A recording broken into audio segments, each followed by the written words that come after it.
जस्सी जी। माननीय राज्यपाल जी के अभिभाषण के ऊपर आपने मुझे बोलने का मौका दिया, मैं आपका आभार प्रकट करता हूं। अध्यक्ष महोदय, आज मैं जब राज्यपाल जी का अभिभाषण सुन रहा था तो उन्होंने कहा हरियाणा देश का एक पहला राज्य ऐसा है जिसने 24 फसलों के ऊपर एमएसपी दिया। मैं ज्यादा पीछे नहीं जाता, आज की मंडियों के हालात की बात आपके साथ कर रहा हूं। आज धान के ऊपर सरकार ने 2320 रुपए एमएसपी निर्धारित कर रखा है और मैं दावे के साथ कह सकता हूं, अध्यक्ष महोदय, मैं खुद मंडी में जाके आया हूं। मेरी विधानसभा में 4 मंडियों में धान आया है और मैं चारों मंडियों में जाके आया।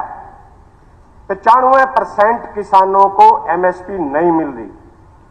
20-20 दिन, महीना महीना किसान अपनी फसल को बेचने की जुगाड़ में है और आखिर में उनको 1800-2000 रुपए अपनी फसल बेचनी पड़ रही है।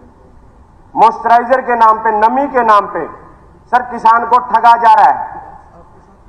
मार्केट कमेटी का मीटर अलग है जो नमी चेक करता है, उसके आंकड़े अलग आते हैं। आड़ती का जो मीटर है उसके आंकड़े अलग आते हैं। खुद जो मीटर जो है, जो मशीनें जो नमी चेक कर रही हैं, आपस में एक मशीन का मेल नहीं खाता और नमी के नाम के ऊपर किसान को इस तरीके से ठगा जा रहा है। जब किसान एमएसपी के ऊपर धान बेचता है तो कहते हैं मिलर नहीं है, परचेजर नहीं है, लेकिन वही किसान अगर उस फसल को 1800-2000 बेचता है तो मिलर भी उपलब्ध हो जाता है और परचेजर भी आ जाता है। किसान के साथ इस तरीके का व्यवहार किया जा रहा है। उसे 10 दिन के अंदर धान की फसल मंडी में ले जाने के 10 दिन के अंदर वो फसल भी बेचनी है, आगे गेहूं की बुआई भी करनी है और सुबह 4 बजे से डीएपी के लिए लाइन में भी लगना है।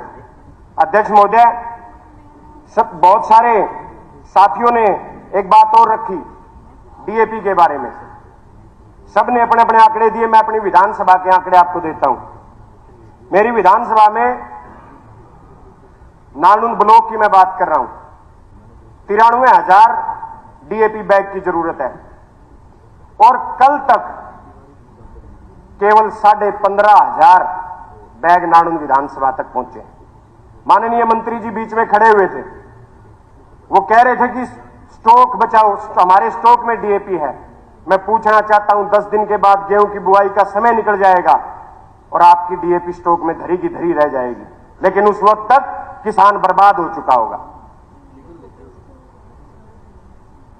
पहले कहते थे देशों में देश हरियाणा, जहां दूध दही का खाना। सर, आज सोशल मीडिया के ऊपर हमारे प्रदेश का मजाक बनाया जाता है कि आओ हमारे हरियाणा में जहां खाद मिलती है थाने में। पुलिस की मौजूदगी में डीएपी बट रही है अध्यक्ष महोदय, लाठियां चार्ज हो रही हैं और अभी हमारे माननीय सदस्यों ने बताया केवल 2 एकड़ का किसान जिसे केवल 2 बैग डीएपी के चाहिए थे, वो सुबह 4 बजे लाइन में लगा और सुबह 4 बजे लाइन में लगने के बाद जब उसको शाम को डीएपी नहीं मिली, जब स्टॉक बीच में हर रोज स्टॉक खत्म हो रहा है, तो उसने आत्महत्या की सोची। अध्यक्ष महोदय, आज डीएपी की कमी है क्योंकि किसान को आज डीएपी की जरूरत है। 1 महीने बाद आप देखना किसान को यूरिया के लिए लाइन में लगना पड़ेगा क्योंकि उस टाइम किसान को यूरिया की जरूरत होगी।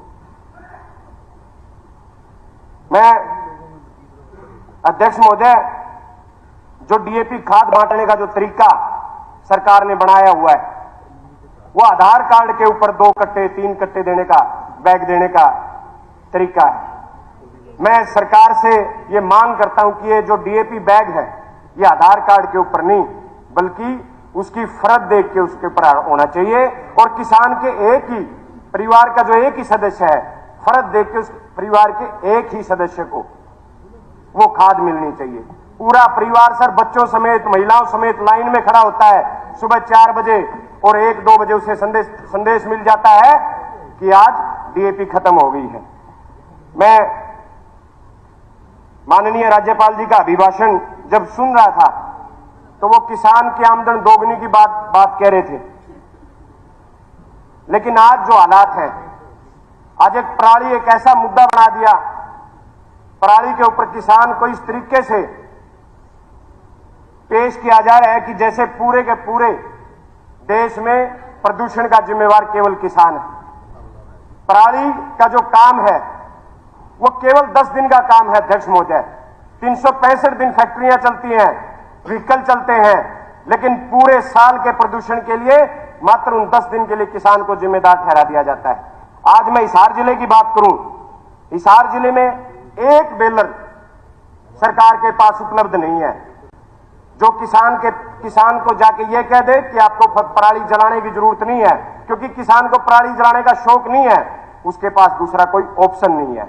1000 रुपए सरकार ने जो घोषणा की थी पराली की जो नहीं जलाएगा उसको मिलेगी, आज तक पिछली 2022 और 23 की वो पेमेंट अभी बकाया पड़ी है सर किसानों की।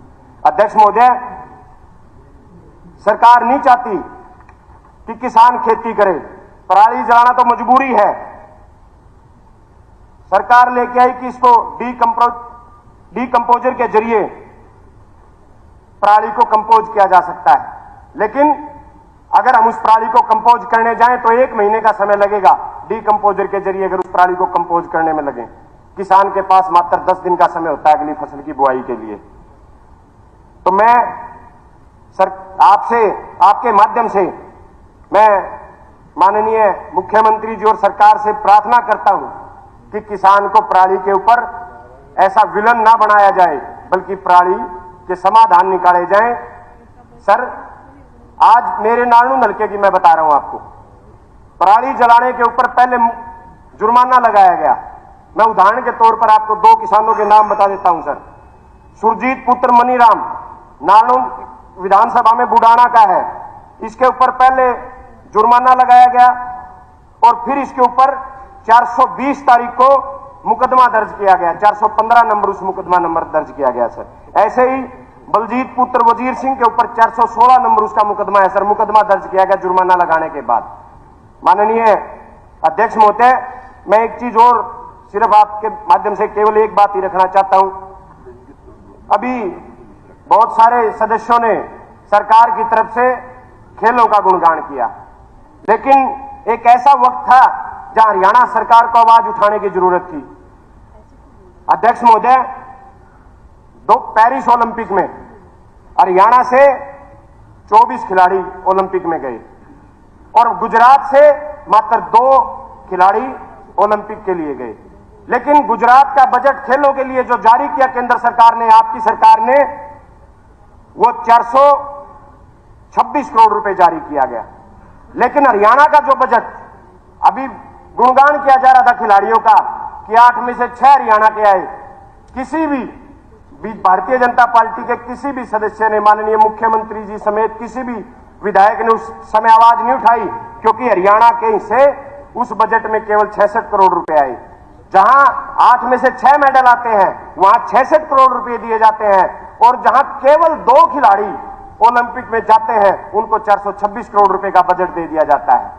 तो मैं सरकार, कंक्लूड कीजिए जैसे जी समय जी, मैं सिर्फ एक छोटी सी एक लाइन का और मेरा रहता है अध्यक्ष महोदय। मेरा नारणुन जो है वो कबड्डी का इलाका है सर, बहुत सारे पहलवान और कबड्डी की बहुत बढ़िया बढ़िया टीमें हैं, लेकिन आज हालात हो गए सर, गली गली चिट्टा और स्मैक बिक रहा है।